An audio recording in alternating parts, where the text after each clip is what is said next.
laba qodob ayaan doonayaa inaan ka warrano haddii ilaahay uu ka raali noqdo waa sirta ma arkayse samaroon ama gadabursi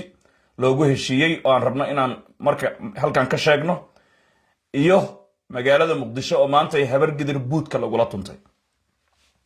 waa dhageysateen taliyaha balayska gobolka banaadir yaana dhihine taliyaha balayska qaybta ee magaalada muqdisho ilaan gobol banaadir wali ma dhisne wiilka faarax rooble ee saleebaan farxan qaroole lagu bedelay hanjabaadda uu hawada u marinayo habar gidir iyo soomaalida kale asad diyaano oo taliyaha balayska ah oo u dhashay majeerteen cusmaan maxamuud ayaa isaguna meesha ma arkayse macnihii taagan labadaba way hanjabeen waxay yidhaahdeen saraakiisha ama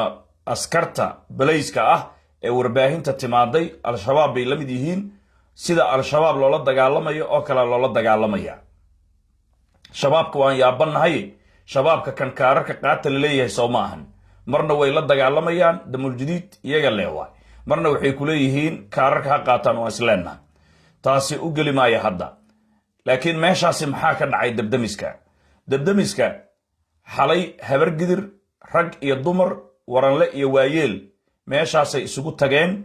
cuntay ku karsadeen dabay ku shiteen meeshaasay seexdeen hadday dad fayow iyo dad cuuriyaan ay yihiin intaba macnay waxba ma soo kala harin xalay marka waa loo yimaaday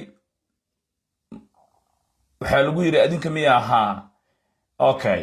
raggiyaa laga kaxaystay markii raggii laga watay xalay dumarkii waxaa la yidhi iska joogjooga waxaa rabtiin sameeya mudaaraadkiinni qabsada horta odayaashii iyo raggii habar gidir ee xalaytoole meesha seexday goor dambe waa la miray waa lagu soo dheelmaday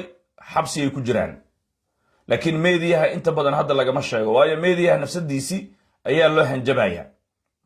oo buudka lala dulmaraya idaacad warrami kartaa malahan baa la leeyahay ilaa iyo annaga waxaan rabna ay sheegto mooyaane marka horta ma arkayse raggii habar gidir xalaytoole dabdamiska seexday odayaal leh dhalinyaro leh waxaa weeye iyagoo meesha wax ku karsaday oo bustayaashoodii dhigtay waa loo yimaaday xabsiyaa lagu hubsaday hadda xabsiyaday ku jiraan liintay ku cabbayaan dumarkii baa soo haray dumarkii marka maantay ex control iyo ma arkayse ilaa iyo dabdamiska ayay soo qabsadeen mudaharaad ayay damceen inay dhigaan waxaa weeye saakay buudka lagula tuntay nimay dhahaan hebelganay yaasinganay miya oo u dhashay harti abgaal oo taliyaha qaybta bari ah ayaa buudka kula tuntay amarkana waxaa soo dhiibay madaxweynaha jamhuuriyadda federaalka soomaaliyeed mudane xasan sheekh maxamuud asad diyaanuu soo amray asad diyaano oo taliyaha balayska ah macalin ma arkayse mahdi oo isaguna taliyaha qaybta magaalada muqdisho ah wixii dhacayna waa loo wada jeeday marka hooyooyinkii waa la garaacay buudka lagula tuntay habar gidir bay u badnaayeen ama ay wada ahaayeenba haddaan dhaho dembi igama imaanayo cuuriyaan baa jirtay dad ma arkayse lugula'aa oo ku socday wheelchairska waxa afka qalaad lagu yiraahdo iyagana dhulka lala tumay naxariis daro ayaa dadkaasi loola dhaqmay waxaana loogu daray mahadsanid inaana dhahdaan wey sababtay tahay intaasoo sano ayaa dhul dowladeed aad deganaydeen sidaasi awgeed waa mahadsantiin inaan noogu dartaan bay ahayd meeshaan waxaan rabnaa inaan cisbitaal ka dhisno inaan macnihi meel gawaadhida balayska lagu dayactiro aan ka dhisno dabdamiska inaan ka dhisno laakiin waa been meeshaasi macnihi shakhsiyaad private ah ayaa loo kala gogooyey iyagaa dhisanaya laakiin shacabka waxaa lagu yidhi xataa wixii idinsoo qalday guryahan ugu dhici doonnaa ku cafin mayno qof walba gurigiisaan ugu dhacaynaa aan ku dhibaatayn doonnaa marka horta dowladnimada soomaaliya hadda la leeyahay ha la taageero ha loo codeeyo waa noocaasi waa isla tii shalay farmaajo oo warbaahinta free ah ma arkayse laga hor yimaaday oo loo sacbiyey dadkii u sacbiyey dabdamiskay deganaayeen maantana kuway u sacbiyeen ayaa kababuudka la dulmaraya haddaan runta sheegno ilaahay ka cabsanno marka baasha meeshaasay madhay cabdi qaybdiid iyo dhaban cad baa wax qabanaya iyo aaway ma aragtay maanta markay kababuudka lala dulmarayay odayaashii iyo haweenkii habar gidir iyo waayeeladii iyo ma arkayse cuuriyaankii wax siyaasi ah oo habar gidir ah ama xildhibaan ah ama wasiir ah idaacadda imaanaya ma aragtay ha sheegin way kala dhuunteen xalaan kuu sheegay waxaan ku dhahay waa beentood war waa beentood waayo shalayba kuu sheegeen waxay ku dhaheen booliiska ka hor imaanina ee dowladda ka hor imaanina laakiin cabashadiina guddigiinni waxa weye madaxweynahan gaarsiinaynaa xalay sidaasay dhashay xabsiyada in la geliyo odayaasha maantana haweenka kawabuudka macnihii lagula tunto dowladda federaalka ee soomaaliya wasiirada ay leedahay xalay toole shir baa la geliyey waxaa lagu yidhi wax xafiis oo aad u soo shaqo tegi kartaan maalinta berri oo isniinta ma jiro sabab waxaa lagu yidhi lacag xasan sheekh maxamuud baa soo wactamay lacag baad iga cunteen uu yidhi ani lacagaa iga maqan 1 milyan oo qofood baa la diiwaan geliyey 13 kun oo qofood ayaana kaarar haysta oo doorashada muqdisho aan rabaa inay codeeyaan 13 kunna ma soo bandhigi karo lacagtii aad cunteen dadkii waa inaad keentaan oo kaarar wata dadkii oo kaarar wataan idinka rabnaa marka wasiirada daraad guddoomiyaasha degmooyinka ay ahayd muqdisho maantay wasiiradii ayaa la diray wasiir kasta waxaa la yidhi degmooyinka xamar ayaad aadaysaa maxaan yeelaa waxaa lagu yidhi dadka waa in kaararka qasab ah ku siisaa ama xeelad ku sii ama xaalad ku sii ama xaal ama xeelad ama xoog aday kuu taallaa wasiirow kursigaaga xildhibaannimada ama wasiirnimada waxay ku xidhan tahay jagadaasi aad ku fadhida iyo mushaarkaaga in dadka kaararka aad siisid marka maanta suuqay galeen qof walba bacyo kaararaa loo dhiibay dadka marka way la kulmayaan kaar sawir ku dheggan adigu haddii lagaa hor yimaado sawir haddiiba nin aad tahay kaar sawir ku dheggan unbaa lagu dhiibi taleefonka lagaa qoran maalin hebel waa inaad codaysaa muhiim ma ahan sawirkaagaa ku dheggan iyo sawir kalea ku dheggan looma baahna okay adigu haddii dumar aad tahay ama haween aad tahay kaar haween ayaa lagu dhiibi sawirkeeda uu ku dheggan yahay lambarkaa lagaa qoran telefoonka maalin hebel coday muhiimadda waa inaad codaysaa baa lagu leeyahy you have to vote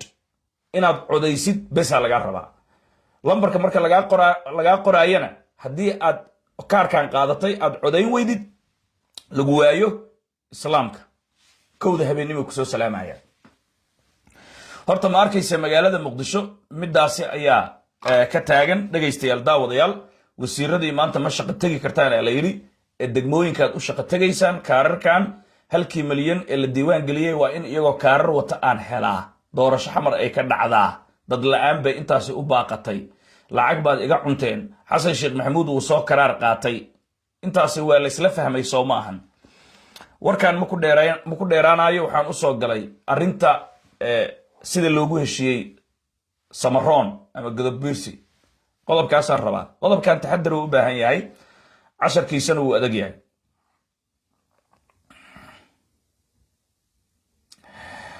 wiil baa wuxuu leeyahay sidaan arko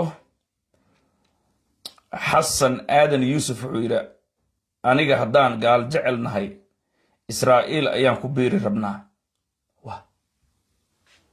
israa'iil maxaad ugu biiraysaa soomaali muslim oo tahay walaalkay waay qodobkan macnihi waa adag yahay si deganaan rabaa inaan u sheego si macnihii qof walba uu fahmi karo xalay waxaan sheegay mas-uuliyadda anaa qaadanaya hadda waxaan sheegnay ma dhahayo xalay waxaan meeshaan live ka sheegay in qabiilka gadabuursi la leeyahay ama reer boorama oo hadda la xasuuqay inaysan dagaalamin hadda inaysan dagaal gelin oo hadday dagaal galaan loogu talagalay ay ku maran doonaan oo loo soo heshiiyey la gumaadi doono intaasi kaliya kuma daynin haddana qoraal aan ku soo daray sawirkayga intaan soo qaatay aan facebookga ciwaanka aan leeyahay soo duldhigay qaar way jiraan iska kay dhaliilay bani aadamka oo dhan hadduu wax sheego waa la dhaliilaa that's normal qaar waxay dhaheen siyaasadda lafta gareen iyo xasan sheekh maxamuud iyo adigu aad u taqaanaa siyaasadda waqooyiga waxba kama ogide isaga gaabso waxba lagaa waraysan maayo qaar i dhahay way jiraan laakiin anuu hadde ma arkayse macnihii dadkaasi ma wacanin sidaan dhahay ha yeeshee ma arkayse siyaasadda geeska oo dhan aan ka hadalnaa arrintan marka gadabuursiga inaan sharaxaan doonaya ballan baan qaaday xalay markaan qoraalka dhigaya inaan sirta ka dambaysaa sababtaan u leenaha dagaalamin sirta ka dambaysa inaan sheegayno haddaan sheegaynaa marka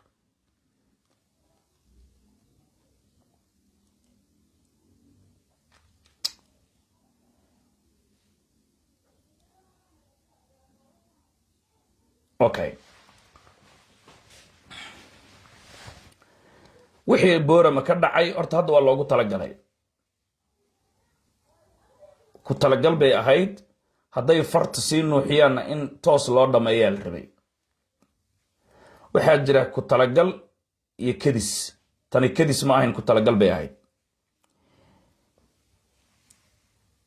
cabdiraxmaan ciro madaxweynaha somaliland markuu xukunka soo fuulay waxaa heshiis qarsoodi ah galay qabiilka isaaqa ah iyo qabiilka ciise ayaa heshiis galay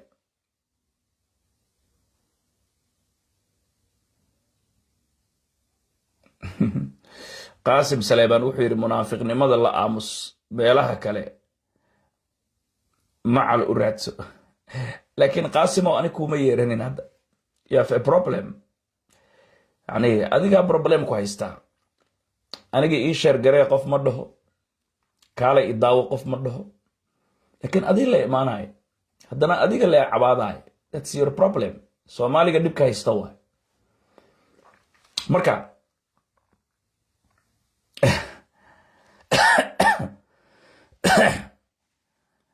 isaaq iyo ciise ayaa waxay u heshiiyeen samaroon dadka qaar samaroon hadhihin ay dhahaan laakiin labadaba u qaado reer boorame reer awdal wixii gadabuursi ku abtirsada ama samaroon gadabuursi baa weynaa la yidhaahdaa samaroonna sharaf bay u arkaan waa loo heshiiyey waxaa lagu heshiiyey in gadabuursi qabiilka la yidhaahdo laga raro gobolka awdal